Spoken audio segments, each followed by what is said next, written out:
Kamusta mga idol? At kung bago ka lang sa aking page at ikay baguhan sa aking mga ginagawang video, ay pakipalo na lang po ang aking page at paki-like and share. Maraming salamat po. At ito na po yung part 2 ng aking paglalakbay dito sa Calayo, Batangas. At ito na mga idol, kung nagtatanong po kayo dito sa aking pinarkingan, ang bayad lang naman po yun ay 20 pesos lang. At napakasulit po at napakasafe po yung motor natin kasi bantay na bantay. At eto na nga mga idol, puntahan na po natin yung sinasabi nilang Calayo Beach.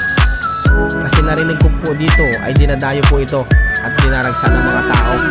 Kasi daw mabuhangin at malinis pa yung dagat. Kaya tsakin natin kung talagang totoo yung mga sinasabi ng mga tao.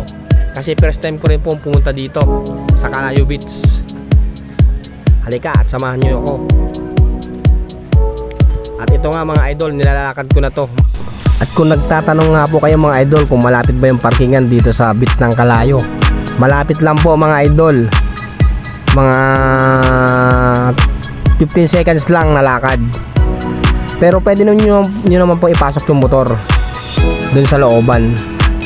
Kasi first time ko ang pumunta dito kaya hindi ko pa alam kung paano.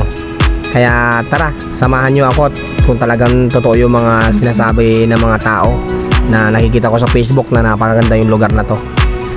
At eto nga pala mga idol, yung nakikita yung kulay blue na yan, yan yung room nila. Pwede kayong magrenta dyan. May room sila, magaganda, may aircon. Magaganda po yung room nila. Tsaka may nipahan yan. May mga table, may kubo, lahat maganda. At eto na nga mga idol, malapit na tayo dito sa pinakabungad ng Calayo Beach Resorts. Aba, ay oo nga mga idol, parang totoo nga yung narinig ko na balita na sobrang ganda dito at dinaragsan ng mga tao. At eto nga mga idol, oh, nakikita nyo naman mga idol, kitang kita ko rin kung gaano karami yung tao dun sa pinakadulo at dito sa may ano. Kasi dito po ako pumesto talaga sa medyo may konting mga tao.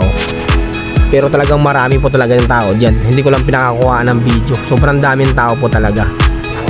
Ay mga idol, oh, sulit yung buhangin. Napakaganda. At sulit. At sigurado ako pagdating nyo, yung pagod nyo, mawawala yan. At hanggang dito lang po muna mga idol yung video ko. At kung di ka pa nakapalo sa aking Facebook, paki-follow lang naman po. Maraming salamat po.